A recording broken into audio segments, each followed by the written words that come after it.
Itong kay sir, mga boss, sa mga nagtatanong sa akin ng magandang langis, dahil mahirap daw hanapin ng mutol, mahirap daw hanapin ng Pitron. Mga boss, ayan, may customer tayo, dumayo sa atin. Taga saan kayo, sir? Santa Rosa po. Ayan, Santa Rosa, nagpa-refresh sa atin.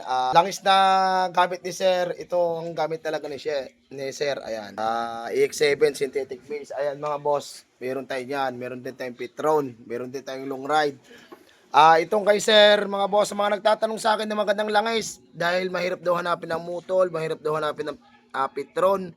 Ayan, mga boss, itong kay sir, ilan buwan ang langis mo, sir? Yung pinagpalitan, arare. Mag-isang buwan, sir. Ayan, mag-isang buwan. Ari, boss, papakita ko lang sa yan. Ayan, si boss naman ang nagsasabi, first time din namin to nagpagawa. At tinanong ko siya kung anong langis ang gamit niya. Ito daw ang ginamit niya. Ayan, mga boss, ito dapat ay hindi namin papalitan. Ay sabi ni sir, mag-isang buwan na yan, boss. Palitan mo na rin.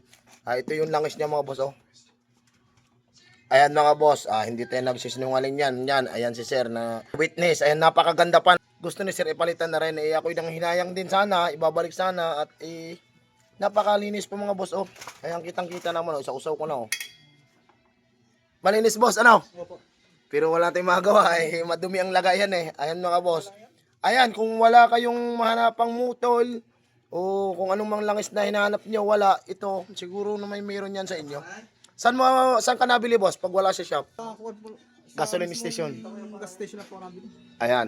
Pag wala, mga boss, sa gas station, mga boss, mayroon ganito. 4-stroke, mga boss, bilhin nyo. Ayan, synthetic base, 1040, 10W40 X7. Yun lang, mga boss, napakagandang langis. Kitang-kita naman. Para yung pinagpalitan ni sir. Yun lang, mga boss, maraming salamat.